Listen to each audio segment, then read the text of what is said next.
watching the Letterman Podcast with Mike Chisholm, endorsed by the Hello Deli. Yeah.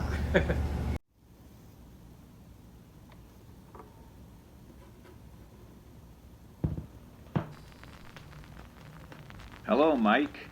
This is Steve Young. First of all, I want to thank you for inviting me to be part of these festivities. It's a truly great honor.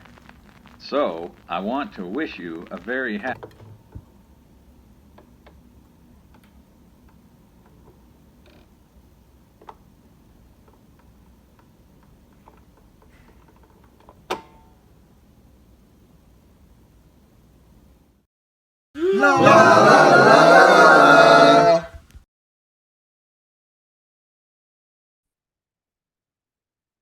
Welcome to the Letterman Podcast. This is our anniversary episode. In the title, you now know who it is.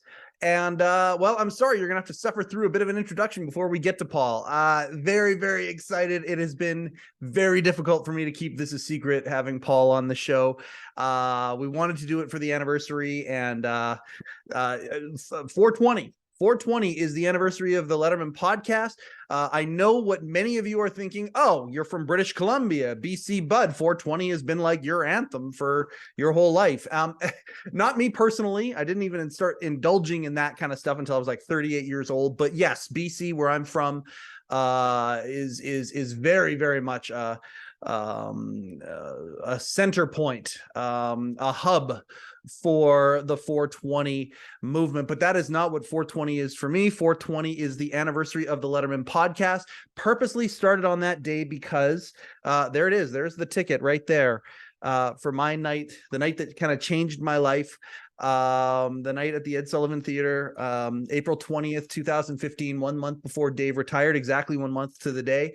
The day that it seems to be the fact that I thought that day, it's funny, life's perspective. I thought that day was going to be kind of an ending point, a swan song. Dave's retiring in a month. I went after New York. My wife and I went to Jamaica, came home, watched everything on the DVR, and like everybody else, watched those last days of Letterman, and it was I thought it was a goodbye. I thought my moment with Dave and the show, and all of the cool things that have come around that at that time, I thought that was the universe saying, okay, there you go, you get to say goodbye to something that you cared for and care for so deeply. And from inside, it turns out that day actually kicked off something that would eventually lead to this show, to the Letterman Podcast. I cannot tell you how grateful we are for all of the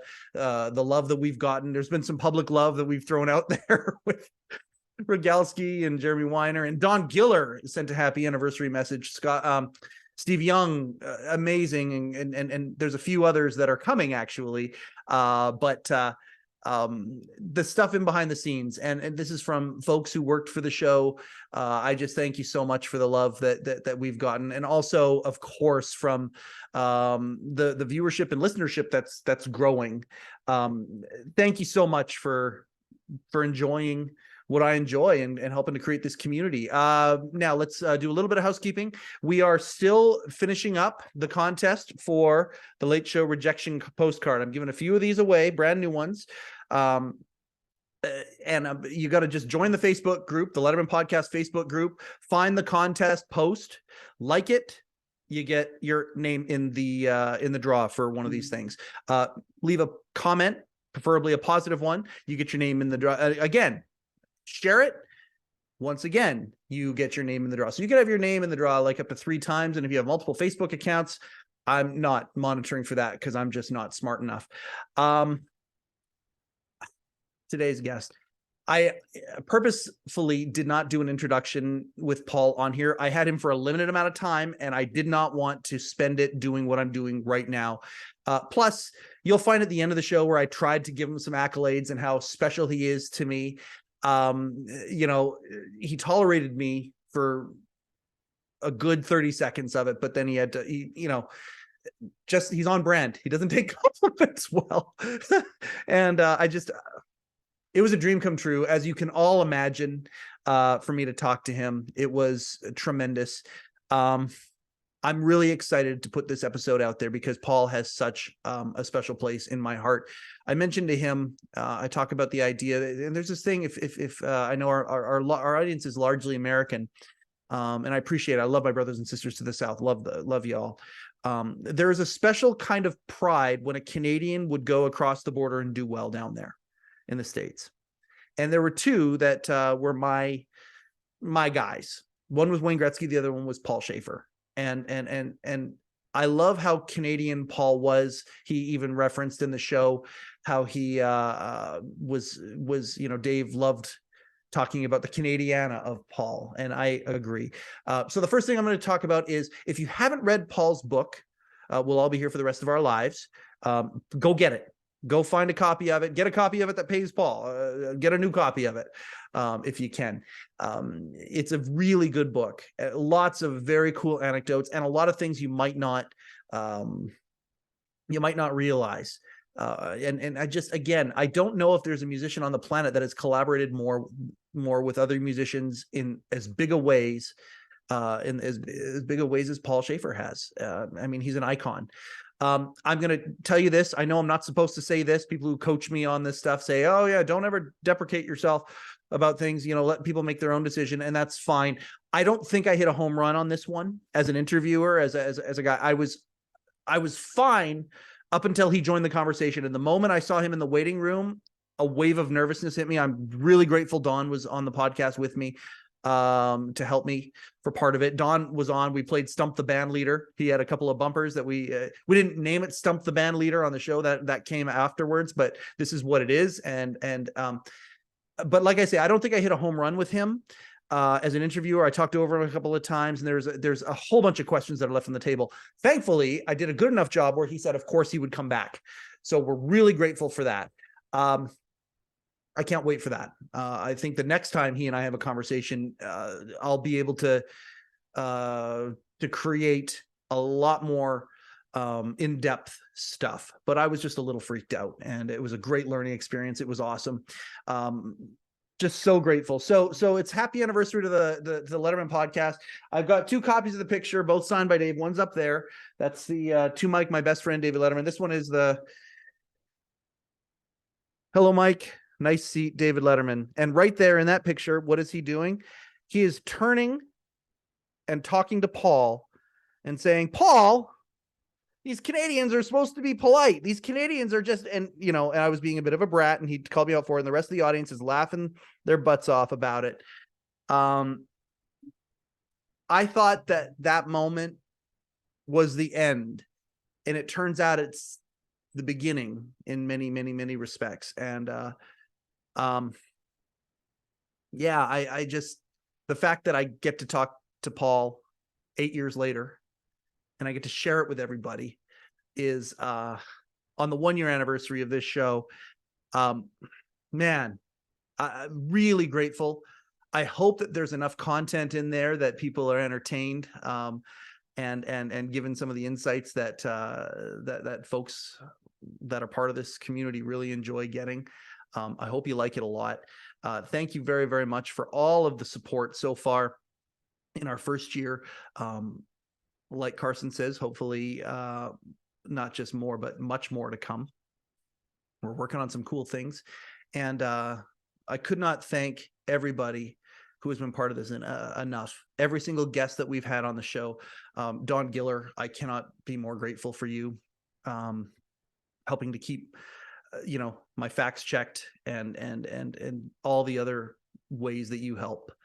The people in the background who have given me all of these insights into helping me be a better interviewer, whether it's technically or even insights on the guests that I have coming up, where I ask a question that might not have been asked before and whatnot. And y'all know who you are. Thank you for that. I want to thank, everybody involved in Worldwide Pants for not pushing the red button and saying, hey, cease and desist, stop doing this. I'm really grateful for that. Hopefully we can cross over more. And I would very, very much like that. In my head, I view this as my internship. I know I'm a strange guy and I understand that. But that's how I kind of view this. It's like, okay, I'm interning. I'm interning. I'm fighting for a job of some sort, and that job may not exist, but it doesn't matter because it's so cool. I believe that I had similar sentiments on episode 1. I haven't watched episode 1. It's a little bit hard for me to watch some of these old episodes sometimes. But I still feel the same way a year later. In fact, I'm probably even more enthused, if you can imagine that. More to come. And I can't wait to see what else, because on that night, I never could have fathomed this. The fact that our sponsor is the Hello Deli. The fact that before Rupert rides off into the sunset, whoever buys the Hello Deli, the fact is, whether it sells a month from now or a year from now, whenever it sells, the fact that we could say the Letterman Podcast is brought to you in part by we have one sponsor, and that's the Hello Deli. Go to hello-deli.com to get David Letterman related merchandise. I could never have fathomed that night. That night felt like it was the pinnacle, and it turns out things have gotten bigger and better and bigger and better in so many ways. And I just want to say to people out there, if there's something, I don't know what you do for work, I don't know what life looks like for you, but if there's something that you've always wanted to do, even if you can do it in a small way, if you're a hockey player and haven't played in years, go join a beer league. If there's if there's a book you've always wanted to write, just go write it. No outcome necessary. Just go write it. The joy and the fulfillment that you get from that will actually bleed into the other parts of your life and make the other parts of your life a little bit better, if I could say that. It certainly has for me. And on the year anniversary of the Letterman Podcast, I am so proud to present Order of Canada recipient, ladies and gentlemen, a hero to me, an icon in the music and in the entertainment. He's a showbiz icon, ladies and gentlemen. We give you Paul Shaffer. Okay. So here's the thing we've got, and here's where I'm going to start, where the people won't necessarily understand. We have an Order of Canada recipient here right now, and I'm very excited about this. Paul, Canadian, I'm a Canadian too, and there's a thing where, and I don't know if this was your generation, and I love you personally, your story, how you love showbiz growing up and all the things surrounding showbiz and the mystique and all that stuff. You wanted to be in it. I can definitely relate to that, being a Canadian from a small city, and the pipeline of entertainment that comes from below the 49th parallel that comes up here encapsulates and gets the imagination going. That's probably part of where this show comes from. There was always a thing with us Gen Xers where we would cheer on a Canadian who made it big down south, who would go to the States and do that. I don't know if that was in something that happened with your generation or not, but there were two Canadians that I always cheered more than anybody. Number one was Wayne Gretzky. Number two was Paul Shaffer. Very, very exciting to talk to you today. Still a Canadian to this day. You take part in Canada's Walk of Fame. You perform with Vancouver Symphony Orchestra, Winnipeg Symphony Orchestra. You still do a lot of stuff in Canada. I just want to say thank you so much for being a proud Canadian down south, having made it as big as you have. Well, it's, I'm so proud of my Canadian heritage. And I think maybe that's, I was helped out by my old boss, David Letterman, who used to encourage me, and kid me about it in a good-natured way. But that shows the sense of humor, that we Canadians have, because they got it, and the joke, and they liked it. And they could see that I was proud of my heritage, and maybe that has something to do with my getting that great honor, the greatest non-military honor there is, as you know, in Canada. Absolutely. And, very cool. Dave obviously recognized on a national level in the States, the Kennedy Center honors, the Mark Twain Award, that sort of thing. You, given Canada's highest, regard from a national level, from a government level, I think that's a really, really cool thing. This body of work that you were a part of, a major, major part of, do you reflect on it very often? Is nostalgia something that is that's near and dear to you, other than music, of course? And we're going to talk a lot about music today, but are you a nostalgic guy, Paul? I don't think that it's news to anybody that I sort of live in the past, uh, exist there and breathe only that air, you know, stale air. Give me the stale air of the cigarette smoke of 1967, and I'm a happy man.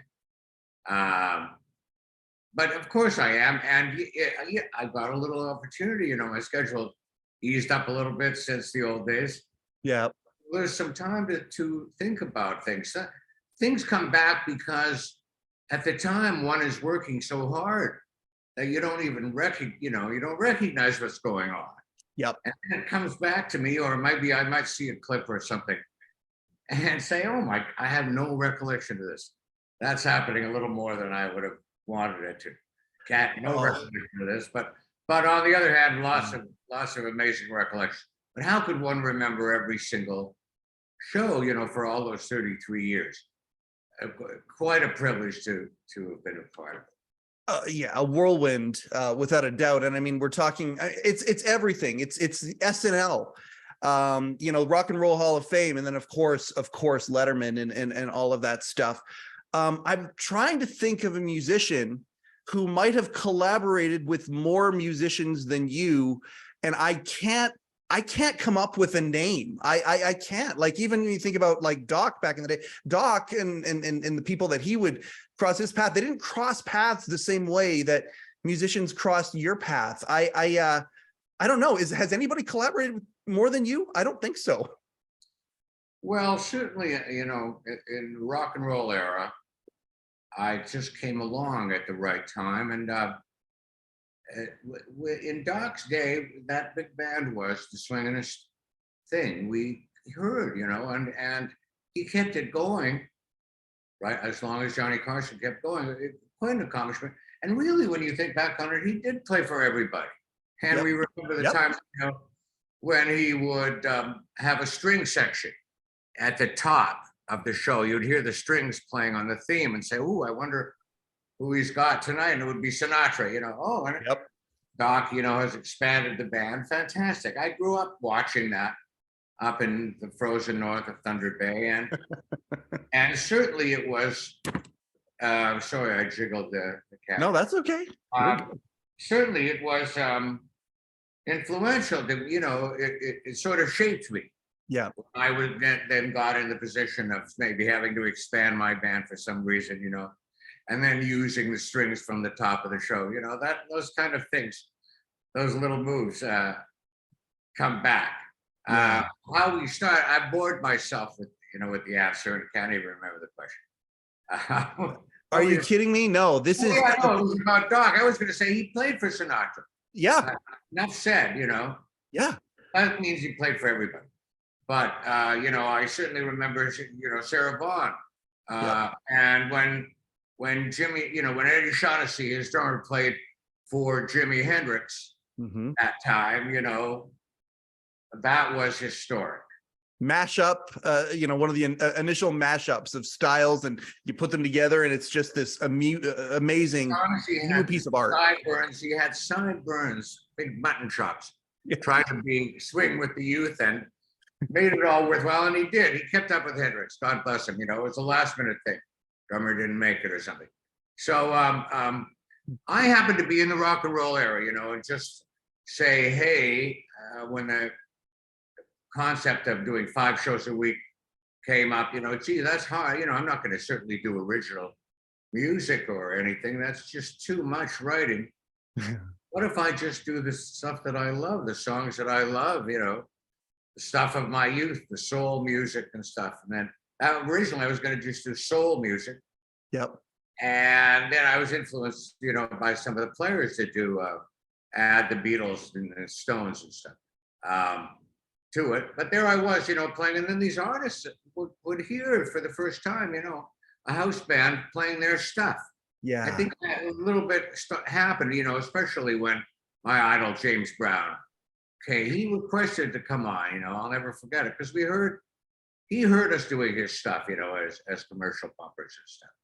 And when he came on, and he was one of the early guys to do it, we were just laying for him. We knew him. Yeah, we had him down cold. I want to ask a question about that because it's interesting that you bring that up. A bunch of the writers that I've talked to on this show have talked about the idea, especially in the early late night days, how you guys, it was a whirlwind, like you said, the 4 shows a week and just put your head down, you're going to work, you're doing all these things. Excuse me, though, 5 shows a week but 2 on one of the days off. Right, of course. Early at the beginning. Yeah, and you had SNL, so I mean, you had context of something that had gone kind of and become a worldwide phenomenon by that point. But a lot of these writers and these people didn't, and they just put their head down and they went to work. And suddenly they realized, like we brought up the idea of when you guys moved the show to California for a week, and the lineup was all night outside the like it was impacting culture like crazy.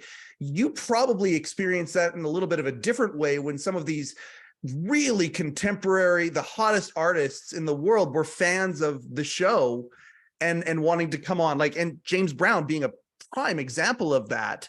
A lot of people loved what you guys were doing early on. Were you aware of that, or did it come as a surprise to you like it did for some of these writers? Yeah, certainly it's a surprise, and maybe, only really becoming aware of it now. Same thing with Saturday Night Live. My experience was, and remember, I was there the very first show for the first 5 years, and I don't think anybody really figured out, that it was becoming even well known, in some cases till it was over. Just so hard to keep doing it. Yep. And that was, of course, a bigger production to do live. I never got over how that got on the air. But then doing 5 of those kind of shows, not live, it takes a lot of the pressure off, but you can see why you wouldn't really realize. I do have this recollection of early on in the SNL history, Sunday brunch time in the Village. I'm married, my wife Kathy, but we were going together at the time. Yep. Just trying to date together. Sunday brunch would often be a thing. Yeah. And just to hear at the table, people start talking, about a sketch that was on last night. First time, that I became aware of that, I started hearing it from, on Sunday. Now it's exploding. The internet explodes the next day with reviews and critiques of the show and analyses. It's amazing. I don't know. They like to say, Lauren Michaels like to say we had the opportunity to sneak on the air because we were just Saturday night. It was a dead time slot. It said we weren't being judged right away. We could, had some time to get ourselves together. Yep. Well, it sure wouldn't have been the case now. No, everything is instant. The instant, the viral moment back then, the viral moment was, to borrow the well-used term, it was a water cooler type thing, or we're out the next day. Hey, did you see this last night? Much easier. Will and I talked about this too. I can't wait to get into talking about music with you. Will and I talked about this. He said back then I said, how did you keep up with everything? That was the question I gave to him. All these different genres, all these different things. How did you keep up with all of that? And he said back then it was a lot easier, similar to the fact that there's 3 television networks back then, and you could kind of, take it all in, where now there's, thousands of stuff. Same thing with music. Music was very regimented. The each company would put out certain things, and you could kind of keep up with everything.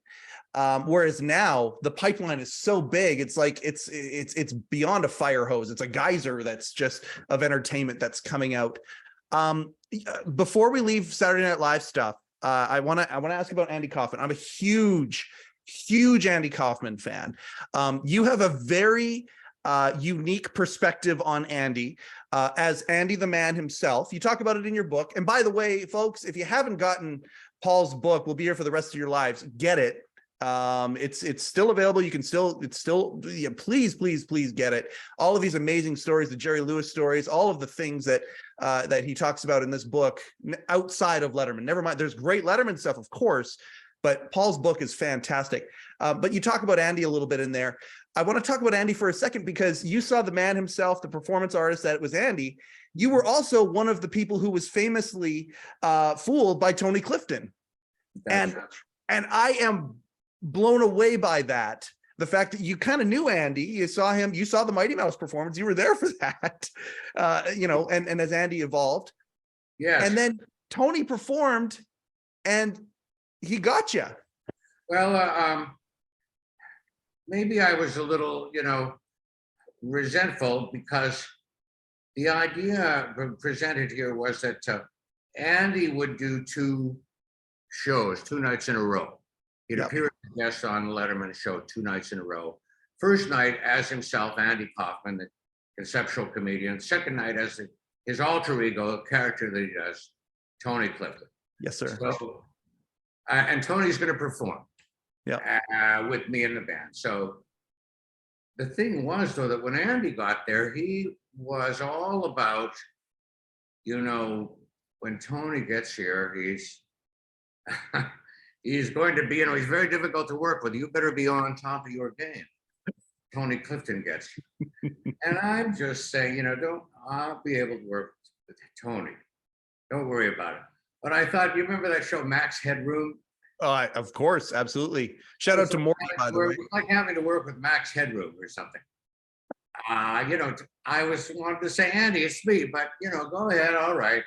I'll work with Tony, I'll play along, Sure. So, but I'm confident, Tony's going to do old Vegas shtick and, babe, who are you dealing with?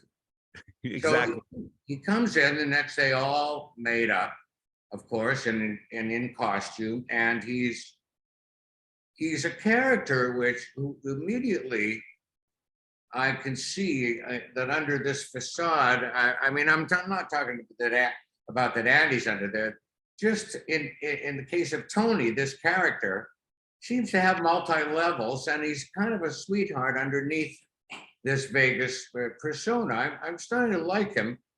And it occurred to me, I really liked working with him more than I liked working with Andy. I guess only because, I had in common with him. I'm a nightclub performer too. I was working the clubs in, Toronto, Yonge Street, but same kind of thing. I did relate to him. He was a nuanced character, and I enjoyed the whole thing. And I was, of course, right on top of his cues and stuff for him. And it was a successful performance. You stayed with him. Like every time he switched songs, you were there, right there with him, and all of that stuff. I haven't seen it, so. Yep. But thank you for noticing. Whatever. I'm sure that's what I was aiming to do. So it was way later, though, that he had a manager named Bob Zamuda. Yes. A number of us knew him too because of Tony's multiple appearances. Manager would come with him, and then we started to hear even after Andy's death, that Bob Zamuda might appear somewhere as Andy, and the rumor would, oh, maybe Andy didn't die. That was just his final stroke but it was really Zamuda pretending to be Andy. And in Zamuda's book, which was given to me by my lovely wife, she knows me well, obviously, give me Bob Zamuda's book, but he said in there, not only did I play Andy sometimes, but sometimes I played Tony Clifton, and people thought it was Andy, including the Letterman show. And I'm reading this. He says, when we did the Letterman show, Andy did the first night, and I came the second night as Tony. Whatever. And I said, oh my goodness. So yes, I had been duped. I had worked with Zamuda as Tony Clifton. The only other question I had about that was, have you actually talked to Bob since then, or did you just hear about it in the book and that was it? Yeah, no, I don't think so. I don't run into him. This is my showbiz. Okay, I appreciate, I think about people like Morty or yourself, or these people, Tom Dreesen, another good example, who just the showbiz of their youth, and I just, you are that to me. And I don't know, okay. Is that something that ever enters your mind, like knowing that you are kind of that guy to a whole generation of people? If I'm you, it's like So I'm your Jerry Vale. Is that what you're trying to? You're. Oh gosh, I think you broke the mold, Paul. No. I mean, you'd have to combine all of these different legends together to get who you are, because you're completely unique. But you are that. Like your Late Show to me was my dad's Tonight Show. Yeah, you know, it simply was. I love that show so much. We've actually danced around this a little bit here when you talk about Doc and how Doc would have strings and do different things with the theme. I want to dive into the theme if you wouldn't mind for a second here, because I love Letterman's theme. I love the evolution of Letterman's theme. I love where it started. I love the organs. I want to talk about organs and rock music if we have a chance as well. I think it's one of the perfect instruments for a rock song if it's done right. The original organ theme, and then how it evolved into what a theme song that Doc Severinsen would be like, yep, I think that's like it's a Tonight Show level fanfare theme with the horns and all of that stuff. Was that a conscious thing for you? Did you marry those two things? Like, yes, I want to evolve the theme. I want to make it bigger over the years. Yes, and I was assigned to do that really when the Letterman show moved to CBS at 11:30. It was explained to me, we've got to have a bigger band. They didn't really specify how. That was up to me, but we got to have this is a big show. We got to have a larger band, and we also we got to redo the theme, which I didn't know I'd have to redo it so many times, because as you probably know, they kept every time they changed the picture. Yep. You're trying to match the picture with the music, and so you have to do another version. But that's, that was the evolution of it. We got to make it, bang, more exciting. And when we went on the air at 11:30, there was this little bit of paranoia. People are going to flip. People are flipping. We can hear them flipping over. Yep. To all the other talk shows that were all coming up. And so everything, it did get kind of specific. We want everything tight, explaining to me like that. We don't want a relaxed groove anymore, is what they were saying, and they got that through to me. So thanks. And I was trying to, trying to give the people what they want and readjust that theme. But as you also probably know, I readjusted it so many times that eventually I kind of brought it back to the beginning, the same feel as the beginning, just with horns now. Yeah. But I started when we first went on CBS. I started trying to have a funky, really more of a funky, funky, punchy, Yep. That wasn't quite as good. So the first opportunity I had, they changed the picture. I went back to the shuffle as soon as I can, but tried to make it more of a big band, punchy shuffle. I love that theme. It's iconic to me, and I love the very, very last incarnation of it. I thought the theme crescendoed. I really, really did, and I thought by the end of it, where it started with the synthesizer part at the beginning of it, and then it would kick in, to the little flurry before the fanfare began. Like I loved the last theme. I would always love when they would allow the credits to extend at the end of the show, and we get to hear the theme more so at the end of the show, and you get to hear some of the guitar solos and some riffing and things like that. I love what you guys did with it over the years, and you did keep it fresh. It's iconic to say the least, and it's one of those things. Can I talk to you about your wardrobe a little bit on the Late Show? Did you have a stylist? Or was this the inner showbiz Paul coming out, and whenever you'd see something flamboyant out and about, you would you'd grab it? Your outfits, your glasses, all of that was amazing. Did you have a stylist that did that? Well, first, to answer your question, this predated the stylists. I had no team either. You never heard me talking about my team. Not supposed to talk about the staff. it took a while for me to even get by the end of it, I got a little bit of a wardrobe allowance. Yep. And I got a wardrobe allowance for the band too. Because they started wanting us to up our game a little bit, appearance-wise. Yep. When I started, though, Dave Letterman, as you remember, was wearing those Adidas wrestling shoes and the chinos, I think those are called. Yep.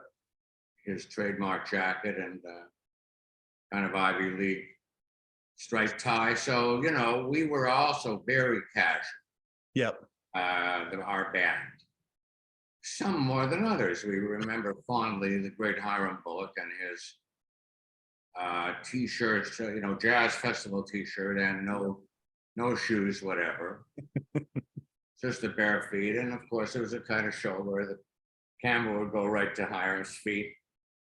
Absolutely. Shout out to Hal Gertner there. Yeah, absolutely. Yeah. But then I just, so I wasn't Doc at the time, but I don't know. It was time to sort of wear ties and jackets, and I don't know. I became a little more flamboyant. Yeah. With apologies to Doc, of course, who cornered that market. But what can I say? I have no more explanation for it than that. But I will, guilty as charged, but it reminds me of another bizarre thing that I did in my career, which was during Saturday Night Live, I left the show for the second season, most of the second season. Yep. SNL and went and did this bizarre show in Hollywood called A Year at the Top about a rock band, and it was not successful, but nonetheless, I was out there and I started wearing those white Elton John frames on the show. I don't know, I was going to wear flashy glasses. The first time I was going to wear like interesting glasses. Wardrobe mistress took me shopping and they said, here's Elton's next pair. Because he shopped out there too, Optique Boutique on Sunset. And they showed me these white. I said, well, are you kidding? Give me those. Yeah. When I got my old job back on Saturday Night Live afterwards, I continued wearing the glasses. Yep. I don't know, what a silly move, really. His trademark, not mine. I'm embarrassed to think about it now, but it seemed to work for me as well. I think the kids call that homage. I think they call that homage these days, Paul. I think that's cool. It that way in Vancouver, but I know what you're saying. They don't in Canada. They would say homage, of course. But I guess that's what I was doing, really. Truthfully, yes. It was an homage because I still love the hell out of Elton John and his musicianship. Absolutely. James Brown, obviously a pivotal moment for you. I mean, moment after moment after moment, you playing with these amazing artists. Sometimes, a lot of the time, the top song of the day, you guys getting your chance to put your spin on it. Bruce Springsteen obviously being, a watershed moment on the last late night. What were some other that come to mind right now, just stream of consciousness? What are some of the moments that in late night, some of these collaborations that you played in that were special to you, whether they were big or ones that were just personal and fun? Well, the thing about sitting in with the house band was a sort of a new thing at that time. Yeah. I don't know, who had done it beforehand, but the concept of it, that comes from more of a jazz, jazz band in a nightclub. Hey man, you want to sit in? We started doing it. With the house band. It was interesting because you're not going to see all of it at home, but the person's going to sit in and play the whole night with us, the house band. Yep. And it was suggested to us through Sandra Furton, was the talent coordinator at the time. And she came to me and she said, I heard from John Helliwell, the sax player of Supertramp. Well, I knew Supertramp and I knew some of their music. I certainly didn't know their personnel. But she said he's the sax player, and he thought, asked if he could sit in with the band, and I thought, fantastic. So we did it with John Halliwell, and as is my want, I wanted to do all the different Supertramp things that I knew that I liked, because I haven't had a lot of those. But he was the first guy to suggest it. And then a few other people did it. But when Eric Clapton did it, that's when really it kind of broke it open. Everyone saw that, and then everybody wanted to sit in. Especially when they realized that if you sit in, you're very likely to have Dave Letterman hold up your product right at the top of the show. You don't even have to wait till the end. Then everybody wanted to sit in. And that was early on. That was July 29th, 1982. So that was really early on that Don just ported me that. Sam Bourne, B.B. King, Grover Washington before Eric. These are some amazing names, amazing artists that you collaborate with. Eric Clapton, I love how you mentioned Eric Clapton there, because again, when you read your book, you talk about the evolution of your relationship with Eric Clapton, with the Rock and Roll Hall of Fame and all of that stuff. But at the end of the day, okay, you had done SNL, you had done you had some big moments. When this happens with Eric Clapton from Cream, again, is it? Do you have an existential crisis going, holy cow, I can't believe this is happening? Or are you used to it by that point? I'm absolutely aware of what you're saying, and I understand how big that was. His superstar stature. Yeah. But again, it's something that I only kind of realize now as I look. That is a very cool thing to realize now, though. That's very cool to look back on. Yes. And even, perhaps cooler was the fact that he said, after the show, he said, we got to play some more. Is there a place we could go and play and just turn the amps up? And we immediately, we got a rehearsal studio and went over there and jammed. And that was quite a notorious night when Stevie Ray Vaughan came by next door, picked up a guitar, a rented guitar, blew us all away and split. But that same night as Clapton had just done a show. So yeah, but I didn't realize it at the time because it was another show the very next night. Yeah. Quite an experience to think about now. At the time, there wasn't thinking about it, just trying to accomplish it. Yeah. Oh, perspective is such an interesting thing. Man, a rehearsal space. Like how many musical moments have you been a part of that nobody has seen except for you in that communal moment, that special moment where musicians get that synergy that just doesn't exist anywhere else. It's that universal harmony in a language other than speech. How many moments have you had that nobody has seen? Like that is a crazy story right there. Eric Clapton, Stevie Ray Vaughan shows up and leaves. We had a rehearsal space. Nobody sees that. And you get to be a part of that. And you get to cherish that. I appreciate the fact that you cherish it and you are aware of it. That's really cool. Yeah, but you certainly the part about how you don't appreciate it at the time. You're moving so fast. It's certainly true too. And funny to look back on. Wow, that happened. The organ. The other day.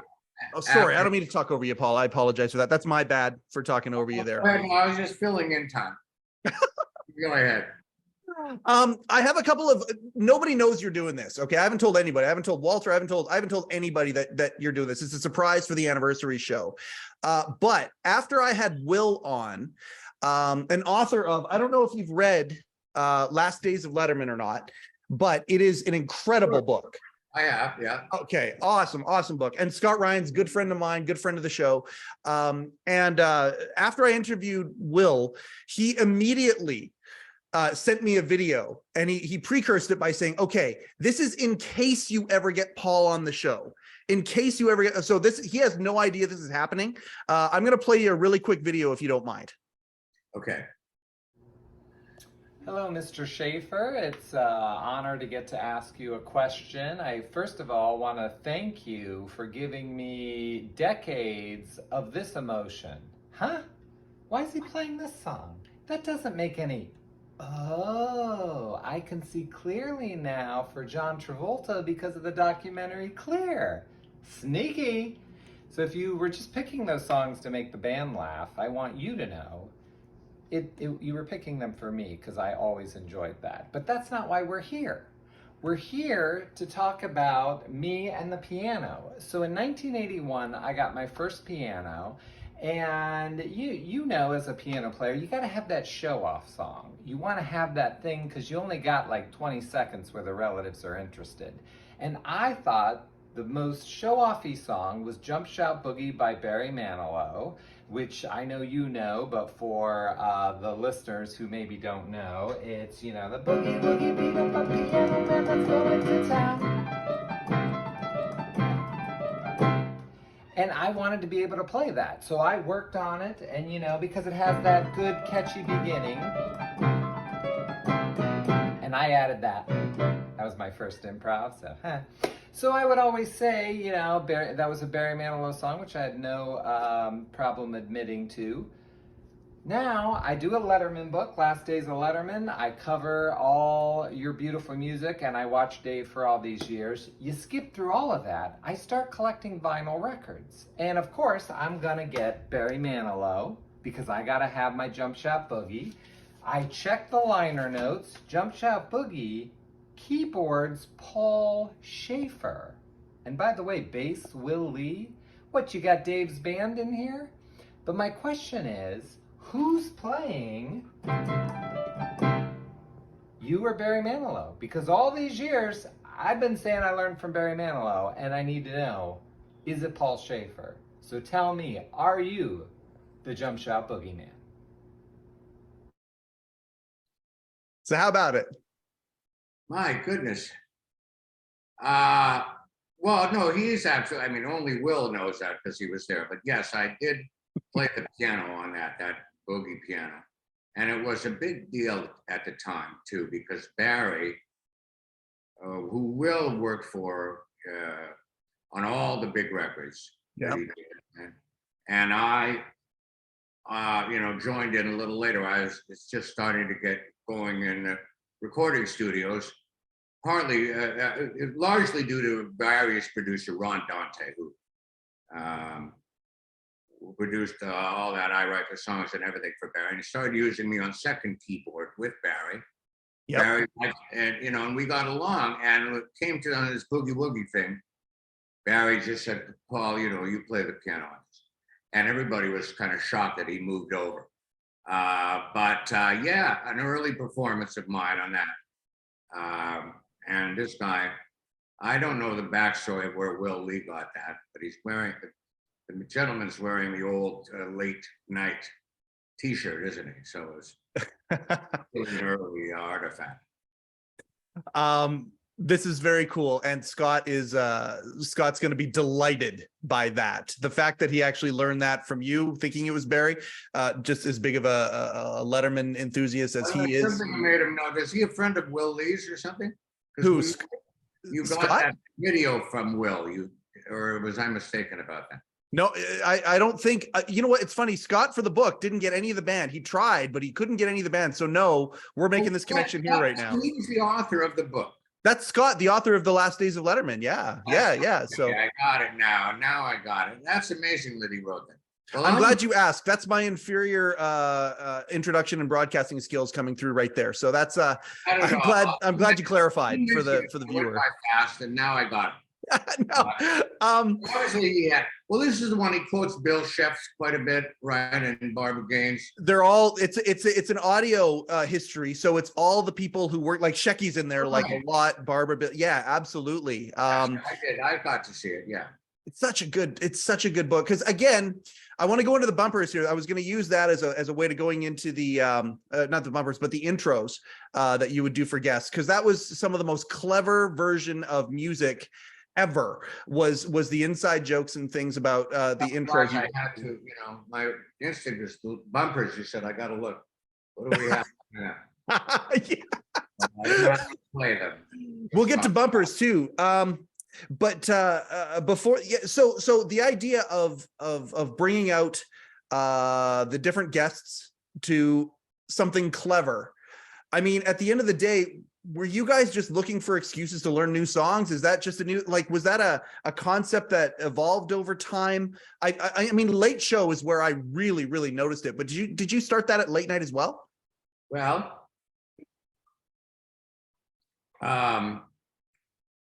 here's the thing about late night that people don't, even some huge fans of late night, like Jimmy Kimmel, who, you know, knows every episode and stuff, but doesn't realize this, that when I first started doing the show in '82, yeah, there was so much. I mean, again, the idea of we're going to have to do this every day. yeah. I just arbitrarily said, you know what, when the comics come out, to myself, I said, when the comics come out, let me play them on with something maybe of their choice. I used to ask them, what do you want? Because they're coming out to work and do a set. Yeah. In my mind, when the other people come out, I think, you know, this is a cool late night thing. It's on even after Johnny Carson. It always appealed to me, you know. Yeah. Wow, talk about even later. What if they just come out in silence, just to the applause? And that's for the entire 12 years.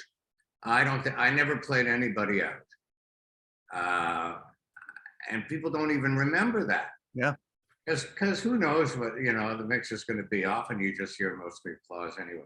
Anyway, no, people came out in silence, except for comedians. And then, I don't know, once in a while, somebody would think of a joke. Yeah.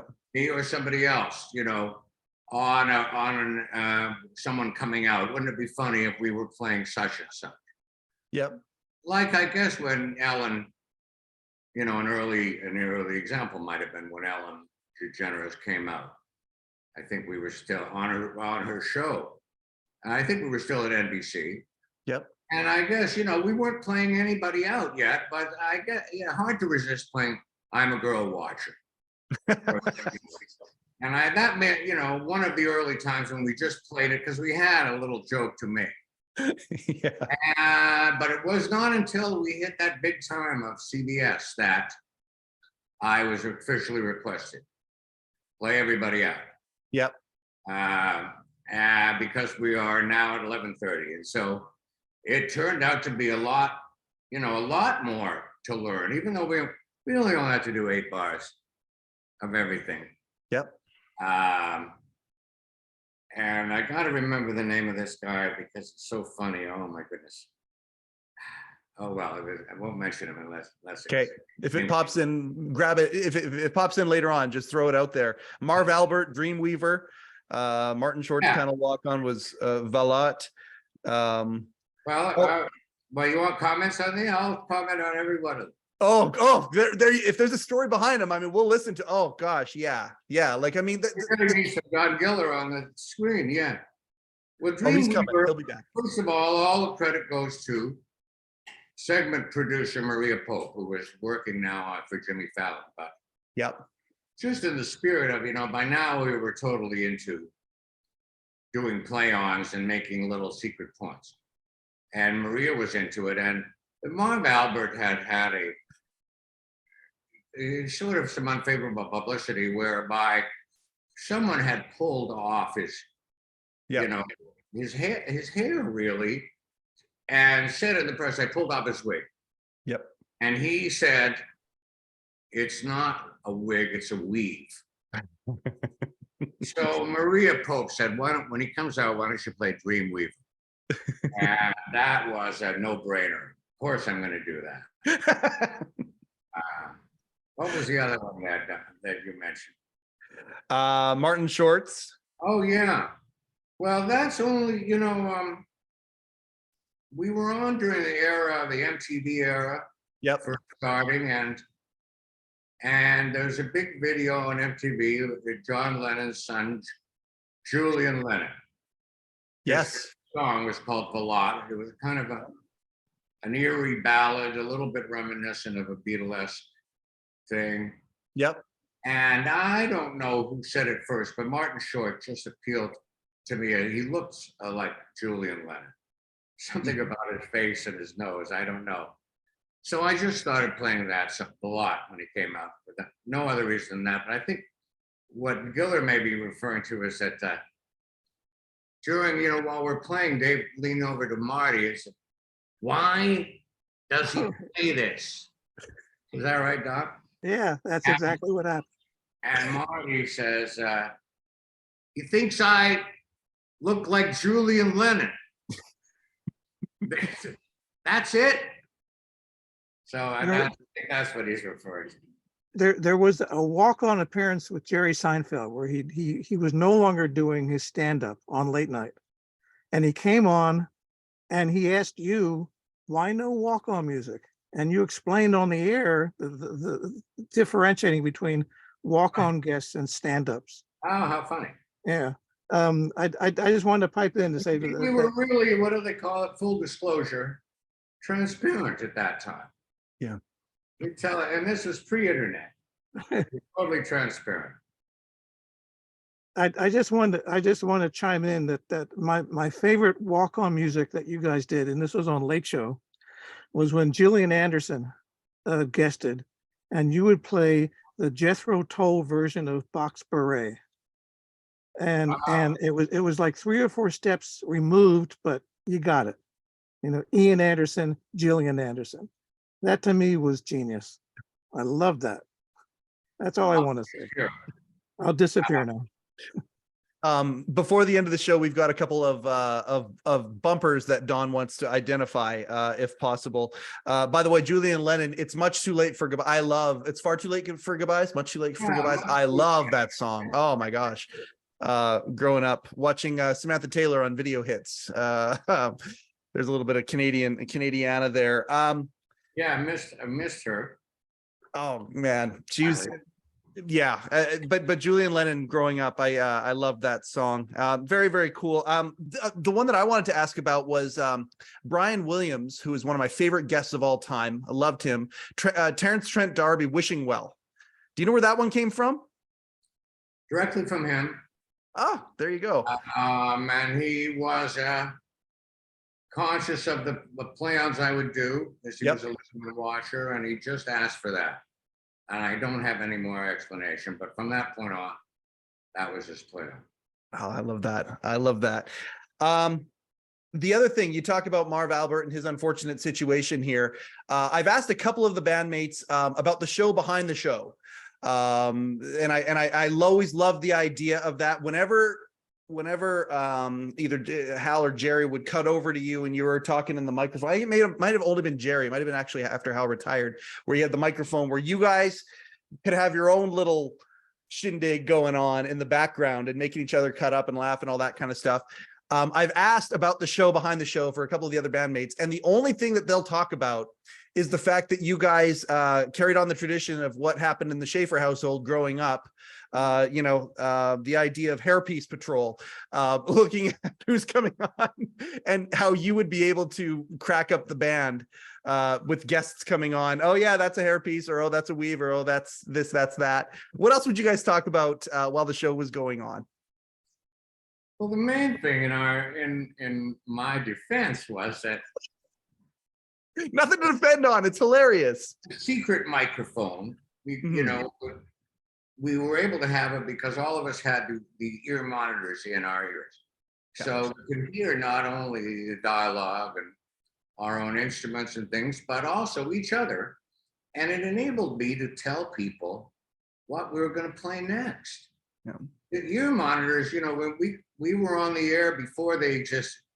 And when they came into style, we started using it. It was a revelation because I was really having trouble on that CBS stage. Sid McGinnis on guitar was way so over there that I'm trying to say, Otis Redding. Otis Redding.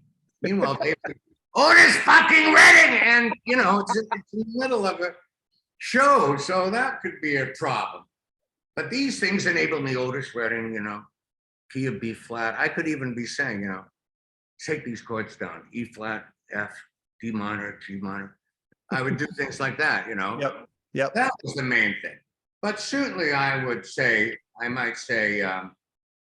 you know, now when, well, who might have a toupee that we're talking, you know?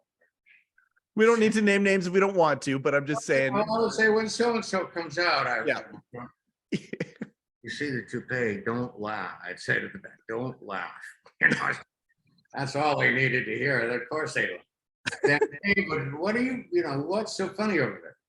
Nothing really, nothing. He would unkindly would catch me doing something like that and would say, are you doing your own? You seem to be doing your own show for Canadian. And it was great. You know, Tom Bones was on the show and he talked about, you know, the idea of the ad lib coming into money. You know, he had the better punchline than what, or the alternate punchline to that.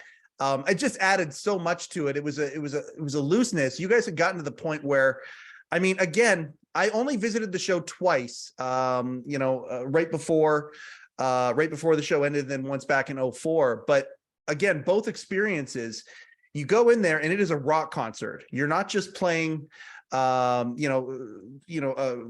bars of the beginning of a song, you know, before we go to commercial, and then you come in with, 8 bars of a different part of the same song, you know, to play it out. It's a rock concert in there. You were live to tape, but it felt like a live show. Actually, this is a question I meant to ask earlier. Obviously, Saturday Night Live had a certain pressure to it, because it was actually live, but you guys wanted to was it that you guys wanted to replicate that kind of feeling, which is why you were so tight in how you recorded the show? Came directly from Dave Letterman. Yep. Who knew that it was important to simulate a live event, and that's why, if the tape was supposed to roll at 5:30, it rolls, Yeah. I would, in the early days, can't I have 5 minutes? We didn't even get to rehearse the ending. Can I have 5 minutes? We're rolling, rolling. You got to get your suit on because we're rolling in 6 minutes. Yeah.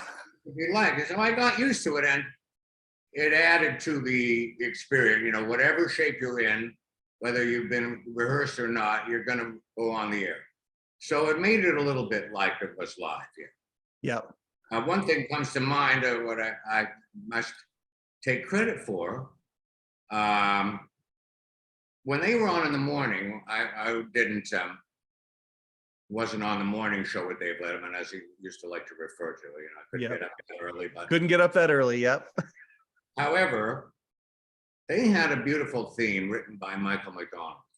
Yep. And he made a recording of it, I think.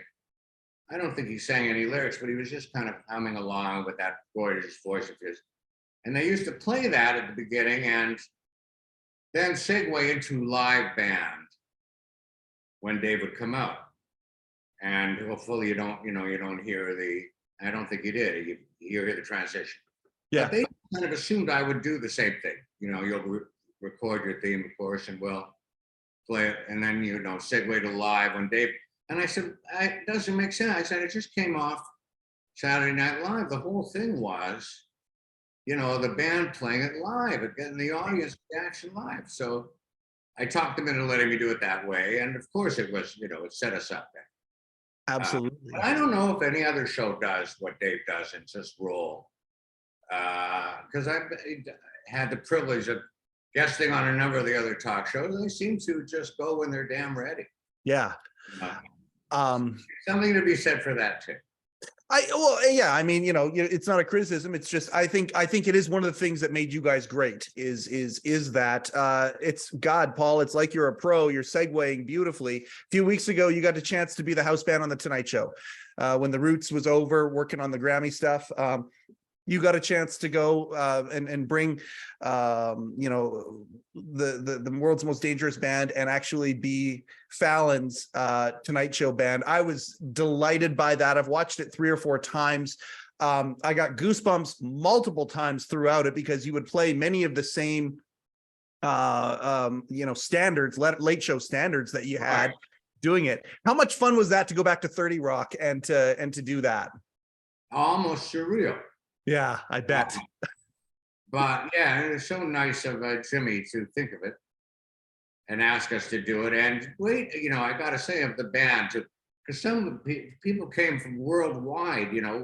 Will may have told you he had to come back from France, where he spends a lot of time now with his mother-in-law, and Aaron Hike was in, I think, the islands or something. But everybody, Frank Green, God knows where, came on trumpet, came in from who knows where. Malone from L.A. Yeah, Felicia drove across town. Well, but she was up, she was upstate, Felicia, of course. And I hope I'm not forgetting anybody, because I didn't get a chance to mention everybody that night, but it was so great that we really got everybody back together. And Anton. And Anton, of course, yeah. Synonymous with the show almost. And everybody was there, and it was like a reunion for us. And yeah, to pull out the old songs that we used to do was kind of part of the fun. I'm really glad that it was a good experience. Sid wasn't there that night. Notice that. That's right. I couldn't seem to get him. Couldn't seem to get him. I want to be very cognizant of your time. Do you have a couple more minutes for me here to bang through a couple things? Yeah. I appreciate it, Paul. Thank you, sir. Obviously, over time, anytime someone's a music fan, I'm a gigantic music fan, and I mean, bands. There's a unique chemistry and synergy that comes into bands, and many times that chemistry changes over time, and you need to change around the ingredients to it. That's happened, obviously, throughout the years in late night and late show. I think about the change in late show with the horns. Was that a difficult change to make? Was that something? Can you talk a little bit about that? Yes. And first of all, I tried to do, my first attempt was to do it without horns. Yep. I think that everybody, when they just said expand the band, they didn't tell me, you got to get a horn section. Yep. Just expand the band. And yeah, you had another keyboardist too. I was worried about getting horns because certainly at that time, and it may not be true, but if you wanted to get guys who were excellent players in all ways, those horns, chances were awfully good that they were going to be older guys who did not dig rock and roll, who were condescending to play it.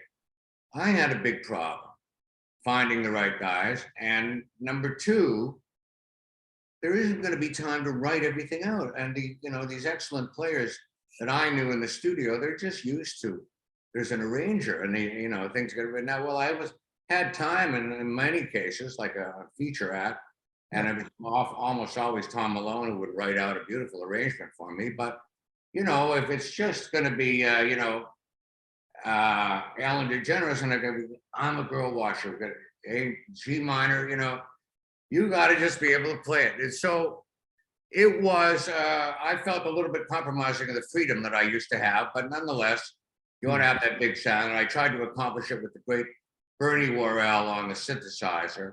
Yep. And that's when I added Felicia.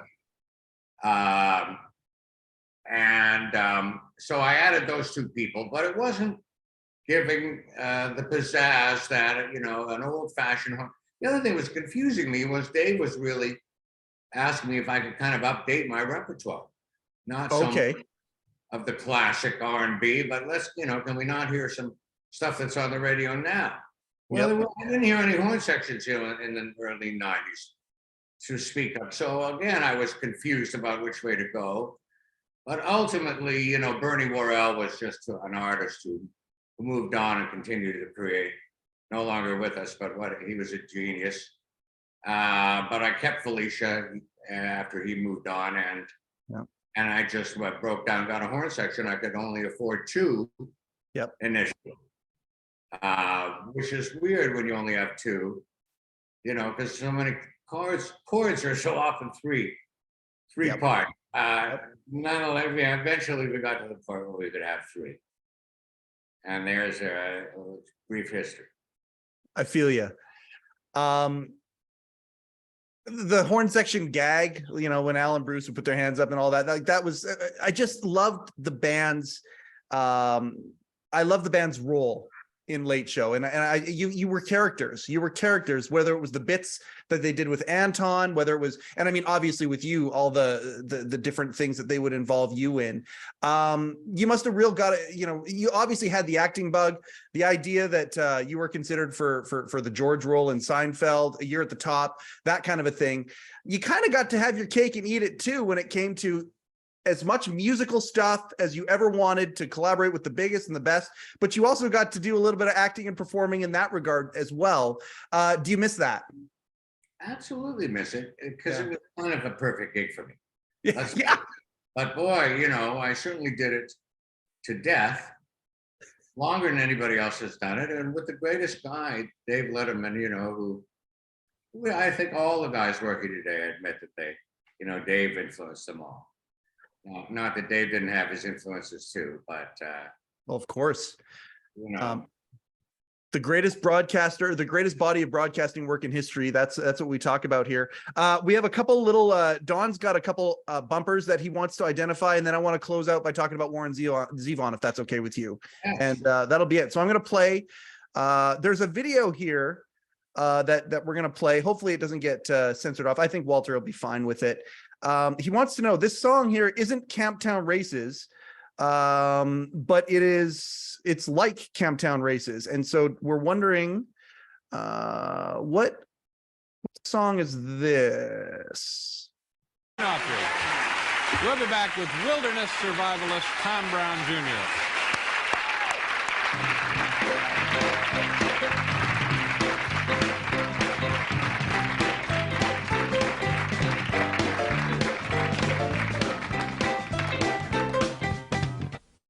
Any memory of that?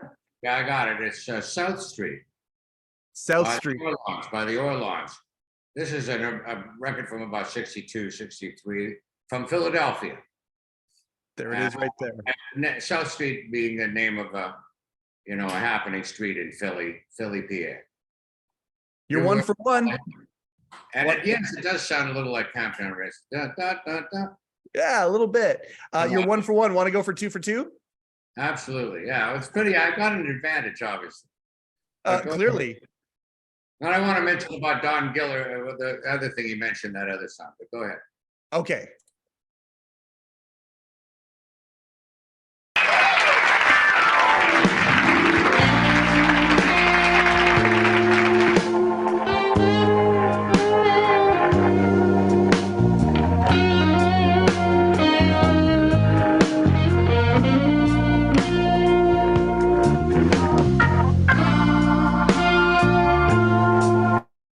How's that? No, I can't identify that one.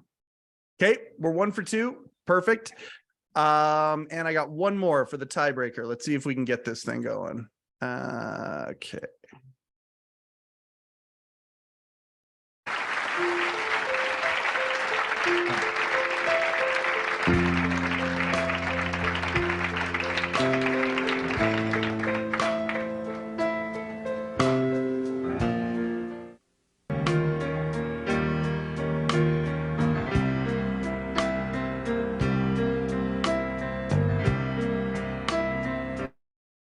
That's easy. That's easy. Everybody should know that. Oh, Don, don't you know that one? I wish I did. I'm embarrassed that I can't recognize it. It's "Color My World" by Chicago Transit Authority from their first double album before they became Chicago. Gotcha. That was sung by Terry Kath, the late great original guitarist. I should know that, and I don't. And I thank you for that, and also for the South Street. That's been bugging me for years. That Pyramids record, it just happened to come across something when Hiram, my first guitarist, Hiram Bullock, was alive. Sometimes he would take show off and go to Japan to do a gig or something. And his first major sub that would come in and replace him was a guy named Steve Kahn. Sure. Interesting jazz guitarist. Father was Sammy Kahn, the great lyricist. Wrote "Come Fly With Me" and all the sonatas. Ridiculous. But he was a jazz esoteric guitarist, but he started out playing drums for the Shantays, who did Pipeline. So he started as a surf drummer. Steve Kahn. Steve Kahn, the jazz player. Wow. He changed the spelling of his name with K. Yeah. Not to be like his father, Sammy. KH. Yeah. KHAN. Yeah, but yeah, he was a surf drummer with the Shantays, and the Shantays, Wow. the Shantays guitar players turned him on to jazz and stuff. So That's great. crazy. So when he was in the band, we got to play things like the Pyramid. He had a little bit of a surf repertoire, among other things. He knew the Pyramids and the different bands like that. You would play both Pipeline and the Pyramid song, and what always threw me was that they were, I mean, the Pyramid song was 2 years after the Shantays, but it was such a ripoff of it, except for the melody. Yes, it was a ripoff. But I think it was probably a day when Steve Kahn was on guitar, so we were playing. Right. Now that first song, the song that you couldn't identify, I remember bugging you about that on Twitter some years ago. It was a friend of mine worked at the Library of Congress in the 90s, and he sent me printouts of copyrighted notices of songs that you had written, Hiram had written, Steve Jordan had written, Paul is Dead, which was Will, Hiram, and Steve. I remember that one, yeah. Right. I played that as a and there was a song that Hiram had copyrighted. This is in 82, called "Before We Close," and it made sense to me that that's the song that, well, maybe that's it. you guys were performing. It sounds like it sounds like certainly something we might do in that last commercial spot. Right, because it's a slower thing. It's let's calm down. The show's ending. So maybe that was it. Very possibly could have been it. Well, you know, it's named after James Brown's first appearance on Letterman. Say again. I'm sorry. That song, his Hiram song, "Before We Close." It was If that's his song, because it was. You also played it when Steve Kahn would sub for Hiram. Again, this is only in 82 when this happened. He would play that song, and I asked him about it, and he kept logs of everything, but he didn't have anything on that, so he couldn't. He didn't know like something of a Derek and the Dominoes era that Sid McGuinness knew. He knew that era, but if it's "Before We Close," I was going to say that we musicians, after we got to play with James Brown that first time, we were on a week-long high, watching it on our VCRs every day. Memorizing not only the musical cues, but the dialogue too. Everything James said, it was kind of in our ears. He talked in such a musical way. Well, the high point for me was when he scurried over to the organ and wanted to play, and sort of asked you to set aside, and you were thrilled to have him do it. He was so slim he could squeeze in. But he did a third. We did two numbers that we had semi-rehearsed. And then he heard us doing a third, and he wanted to do it. He wanted to sing it spontaneously. Dave just let him take over the show. And James said, "You know that I can do it now." And we can all imitate. All of us could do it. Mm-hmm. "You know that I can do it now. Before you close," he said to the Letterman. "Can we close?" Right. So that's where it comes from. "Before you close." That's where that. So maybe that's it. But I can't. I would love to get confirmation on that's the song. It sounds like a Hiram melody. Like a melody. The same thing with your song for Herb. That was also in the Library of Congress copyright thing, and you had identified that for me on Twitter some years ago. The song for Herb. Right, that was in honor of Herb Schlosser. Right. So I got to kick it. See it in the 70s. Can I bug you about the 84 auditions? Yeah. Guitar auditions. Yeah. I mean, I had various guitar players. Now, a week at a time and stuff. When Hiram had left and Steve Kahn had subbed for 6 weeks, but he wasn't really interested in becoming the permanent chair. Right. And then Waddy Wachtel came in for a week, but I got the sense that he wasn't auditioning. He was just there for the week. And then the auditions began with Jeff Lee, who has passed away, Buzzy Fighton, who I only knew of. They call him Buzzy Featon. Yeah, Buzzy Featon, who I only knew of as being in the Butterfield Band. I think with David Sanborn, I think. And Elliot Randall. Yes. And Sid was in Japan playing with Laurie Anderson. Yeah. And I guess what I'm asking, this is a question that's longer than the answer, I realize. Did you reach out to these players, or did you send out word and these players contacted you and asked to audition? How did that happen? It would have been different. And I was reaching out, certainly. I think Jeff Lee, for instance, had played on a jazz gig with him, and he impressed me, and I could see that he knew rock and roll too. Things like that. Buzzy Featon, I don't know how I got to him, but I had been a fan of his since that Butterfield record. Elliot played with in the studios all the time, so I asked him to do a thing like that. Everybody would have been different. Okay, yeah. As I said, the answer is going to be close. I was reaching out to people, seeing if they might work. One thing that Steve Kahn had told me that he wasn't a singer, and you wanted a singer. Certainly, that helped. Yeah. It could sing. All right. Yeah. No, I was curious. It was a very tough act to follow. Right. He was so good. He was up there with Hendrix. I mean, you don't want to say he was as good, but he Wow, was getting up there. that's a huge statement. And everybody would agree. I think the guitar players. But what he added to it, which was musical knowledge, training, and knowledge of jazz and stuff. Hendrix could have played anything, of course, but Hiram was trained musician too. I remember as a viewer, I had never heard of this guy, and I'm thinking, what the hell is he playing? How is he doing this? It's just so out of step with everything else that was going on at the time, and that's what made your band so revolutionary. That's yeah.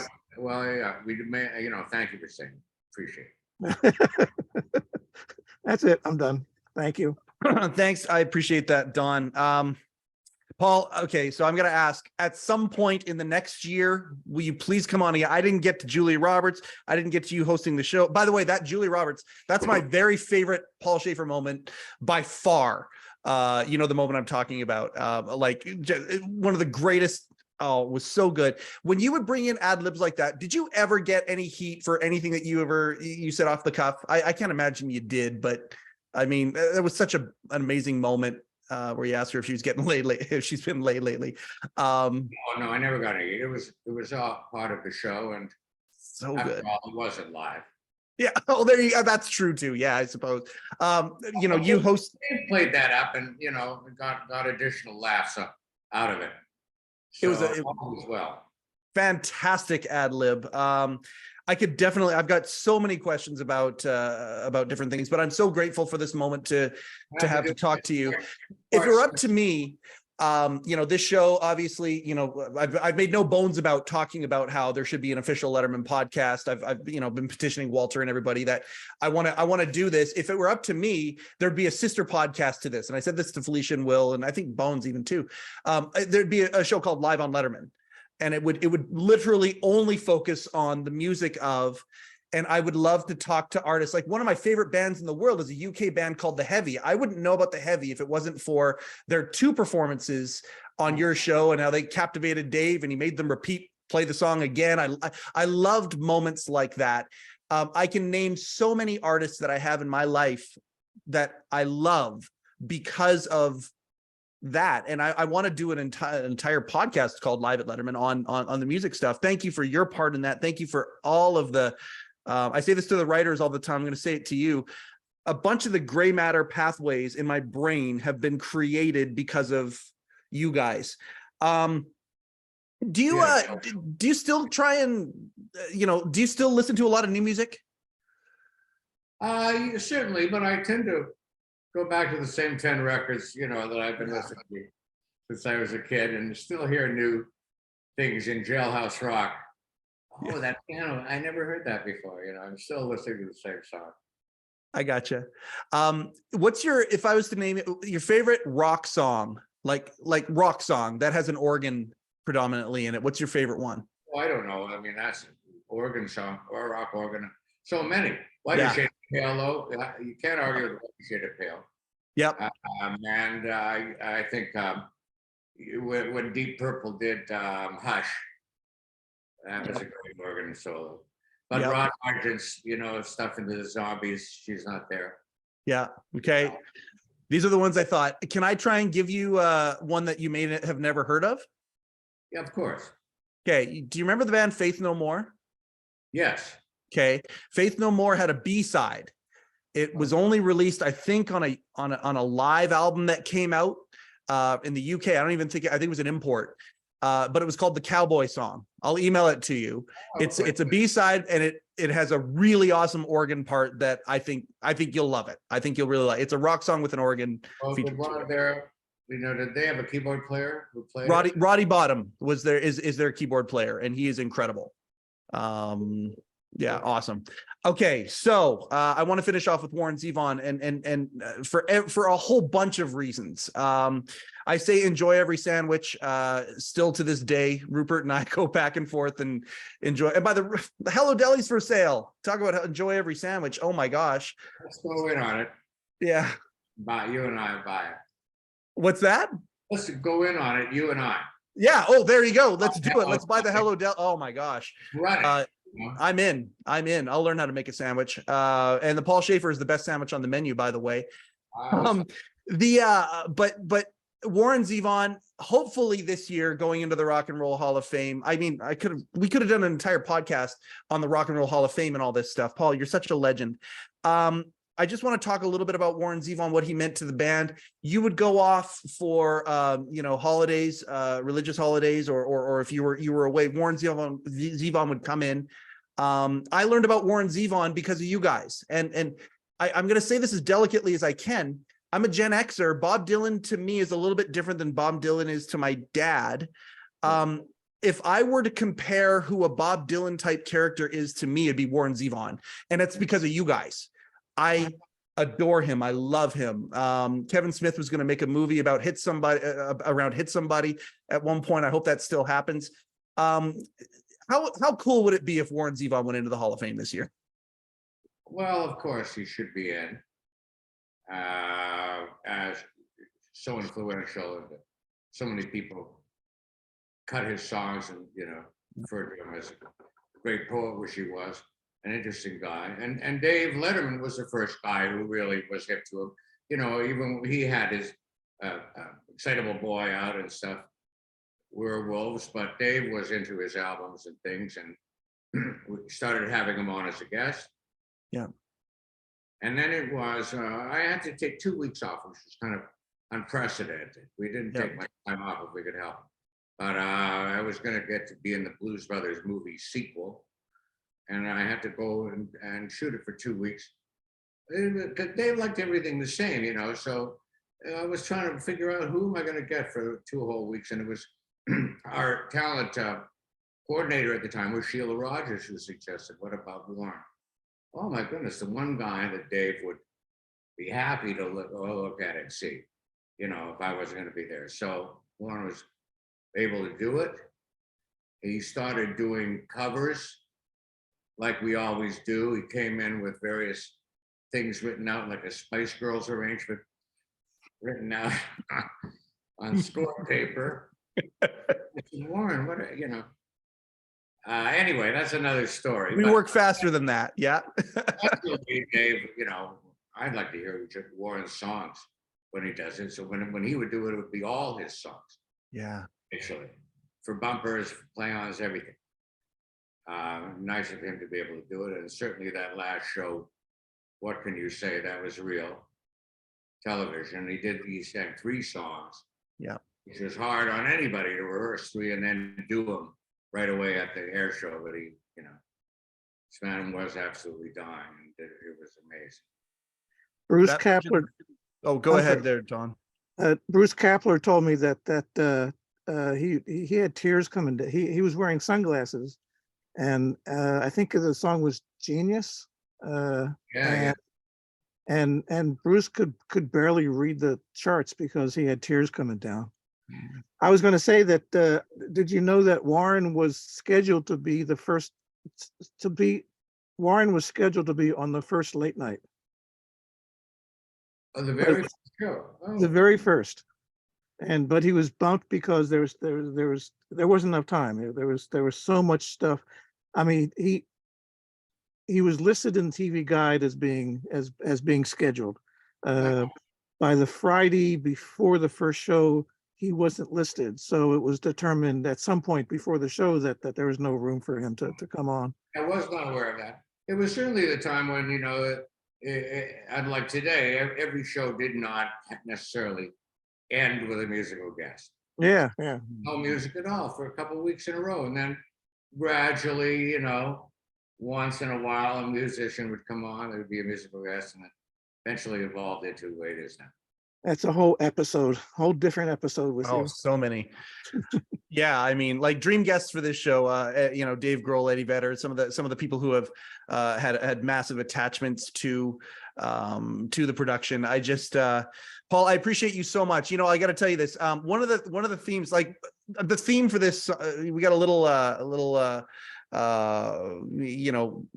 parodied version almost of the first few bars of the theme is what is the theme to this show. It was almost going to be, do you remember the fanfare you guys used to do? Just that was originally going to be the theme to this show. Those little fanfares that you guys played, like again, seared into my brain. I can't tell you how much of a pleasure it is to talk to you. I hope I can get you back at some point, and I'll be a little less freaked out, and I can get to some more deep cut stuff. But I have to tell you, well, on behalf of me, but on behalf of all of the enthusiasts, and there are so many, you guys are like, I mean, I don't know, Fish, the Grateful Dead when it comes to late night talk shows. I mean, you guys are a cult classic. My Tonight Show.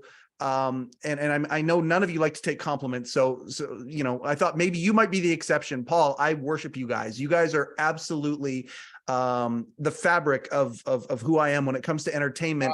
Now you're embarrassing me. Okay, let me get off. I just want to say, can I quote you? We were the Fish of late night television. Yes, I'm right. You can. Thank you. It's been fun, Mike and Don Giller. That was hilarious. This explains everything. And yet there's so much more now. Yes, thank you very much, Paul. I appreciate this so much. I'll hit stop now and we can say our goodbye privately. Paul Shaffer, ladies and gentlemen. Okay, how awesome was that? I mean, come on. Yeah, I mean, I don't know if I have much more to say from that other than I didn't announce in the intro. We got a website now. You can go to lettermanpodcast.com or the lettermanpodcast.com. We got both.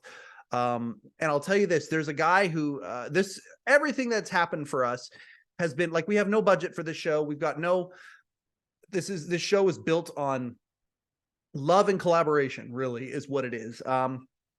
So somebody came forward and said, hey, we want to build you a website. And his name is Joel Day.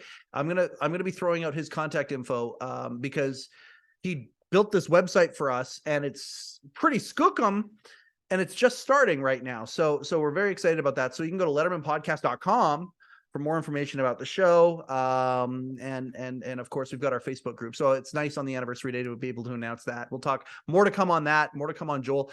I mean, Joel built this website for us without even being in the same room with me. So if you need a website, here's a guy here who is extremely talented. So I'll throw his name out there. Thank you very, very, very much for that. You can go to lettermanpodcast.com. Again, check the socials. Get into the Letterman Podcast group on Facebook if you want one of the Late Show rejection postcards. That's been our first year. That's been the first year of the Letterman Podcast with Mike Chisholm. Coincidentally, I am Mike Chisholm. Thank you and good night. Overcoat and underpants.